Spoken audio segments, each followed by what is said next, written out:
Ce festival, c'est pour mettre à l'honneur les musiques percussives du Sénégal et aussi du monde entier. Parce que vous savez, comme je le disais, la percussion a une grande place dans les traditions, que ce soit en Afrique, en Amérique latine, en Asie. La percussion occupe une très grande place dans nos cultures. En Afrique, c'est plus qu'un instrument, c'est aussi un outil de communication. Vous savez qu'avec le talking drum, on parlait.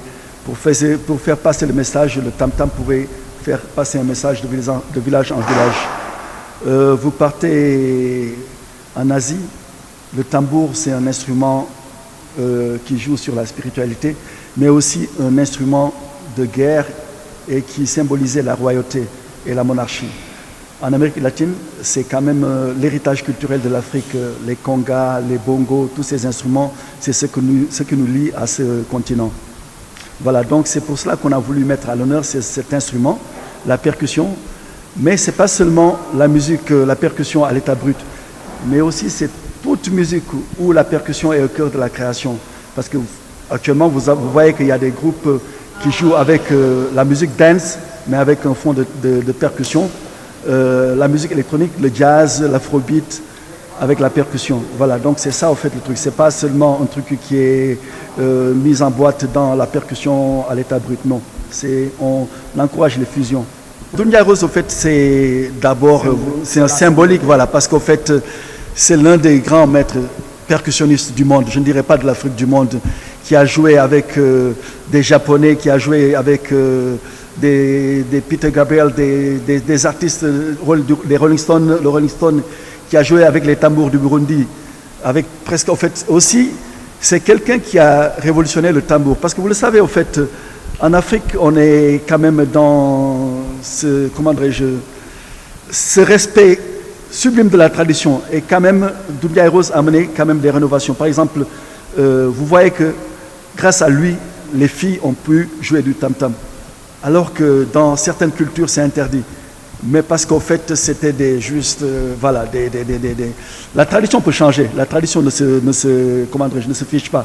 Et c'est quand même quelqu'un qui a amené de grands changements dans l'espace musical sénégalais. Là, on fait un appel à toutes les entreprises, mais aussi à l'État et à tout potentiel partenaire de supporter cette entreprise qui sera le Dundoun Festival. Tout ce qui est logistique, on est en train de négocier avec certains partenaires parce que de toute façon, on va le faire. C'est un festival qui va se faire. Mais maintenant, ça dépendra à quelle dimension. C'est-à-dire, on a des artistes au Sénégal et il faut toujours démarrer quelque part. C'est-à-dire, on va démarrer avec l'existant. Les artistes qui sont ici, on va les utiliser. Même si quand on aura d'autres artistes, on va les utiliser. Mais si on a d'autres artistes internationaux qui pourront venir, ce sera en plus. Donc, mais là, le festival va se tenir. On est en train de travailler sur le concept qui est déjà là, mis en place. On a travaillé sur le site, comme vous pouvez le voir. Là, on est en train de faire des démarches avec les partenaires. Pourquoi pas le Centre culturel Les Seigneurs, voilà, pour le faire ici. Voilà, c'est ça, en fait. On va le faire. Nous, on aimerait avoir une collaboration avec ces ambassades dans le cadre de la diplomatie culturelle. Parce qu'au fait, vous savez, c'est un outil très important pour tisser des liens entre les nations, la diplomatie culturelle. Ça, c'est pas quelque chose qu'on apprend aux Sénégalais. Vous voyez l'œuvre de Senghor à travers le Festival des Arts Nègres, c'est dans le cadre de la diplomatie culturelle. Le théâtre de Daniel Sorano, tout ça, en fait, c'est dans ce cadre. Donc, nous appelons ces ambassades à nous supporter, par exemple, à faire des échanges entre les groupes qui sont dans cette dynamique du festival, dans cette thématique. S'ils peuvent nous aider à les amener au Sénégal, voilà, c'est ça en fait, qu'on attend de ces ambassades.